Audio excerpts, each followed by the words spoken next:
Welcome back to WrestleNewsMania, your number one source for all things WWE, AEW, and TNA. Let's jump right into all major news.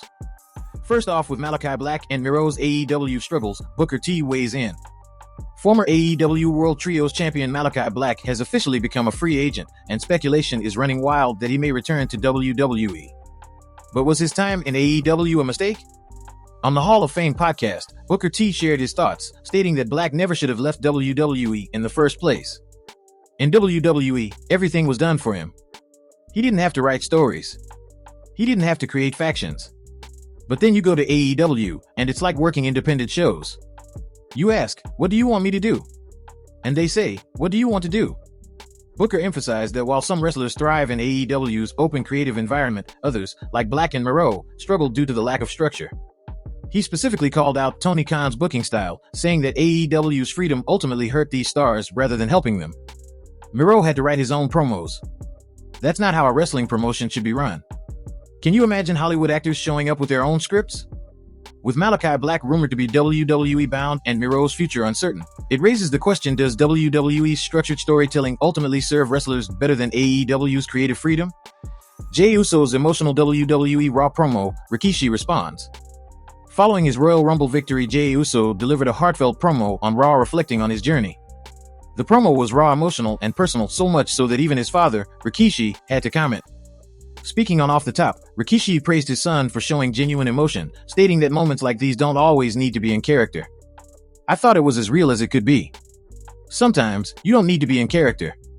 When you win something as big as the Royal Rumble, you start to think about all the ups and downs.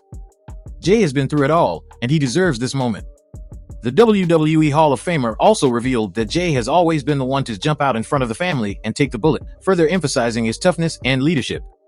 Backstage rumblings, CM Punk vs. Cody Rhodes at WrestleMania? While Cena vs. Rhodes is rumored, another major name has been floated as a possible WrestleMania challenger, CM Punk.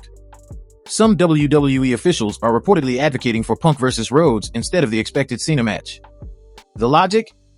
Punk's return needs a high-profile feud, and putting him against Rhodes for the undisputed WWE Championship would be a massive money match.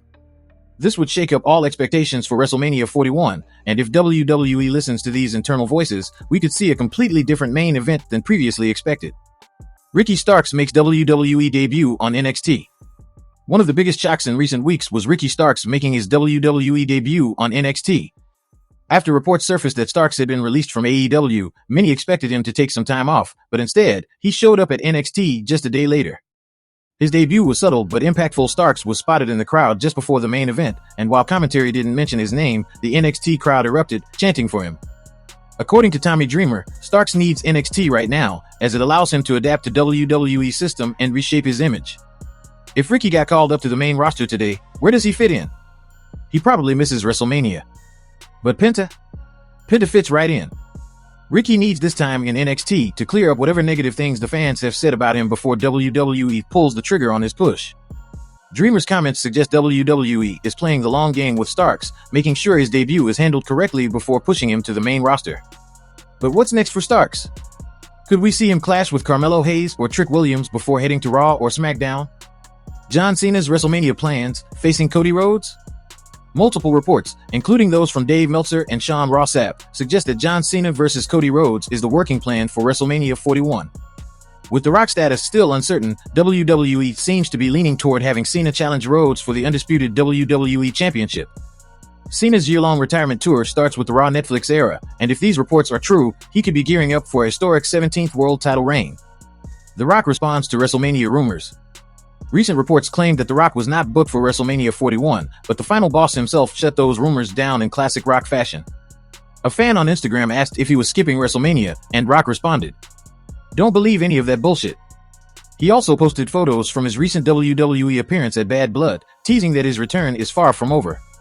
Will we see The Rock at WrestleMania? And if so, will he be involved in the Cody Rhodes vs. John Cena situation? Chad Gable sets his sights on singles gold. For years, Chad Gable has been one of WWE's most underrated stars, delivering incredible performances in the ring but never holding a singles championship. Now, that could change. Speaking on the Jay Ferruggia show, Gable revealed that he's making it his goal in 2025 to finally win a singles title. "I'm a goal-driven guy. I've had chances at the Intercontinental Championship against guys like Gunther and Sami Zayn, but I came up short. This year, I'm going to change that. I'm ready, and I can carry a title. Gable's current role as the leader of American Made has positioned him as a more ruthless competitor, and with his faction backing him up, WWE might finally give him a title run. With the Intercontinental and United States Championships currently occupied by Braun Breaker and Shinsuke Nakamura, could we see Gable step up to challenge one of them? Let us know in the comments, and don't forget to like, share, and subscribe to WrestleNewsMania. Stay tuned for more updates as we head toward Elimination Chamber and WrestleMania 41. Till then, take care. See you next time, WrestleNewsManiacs.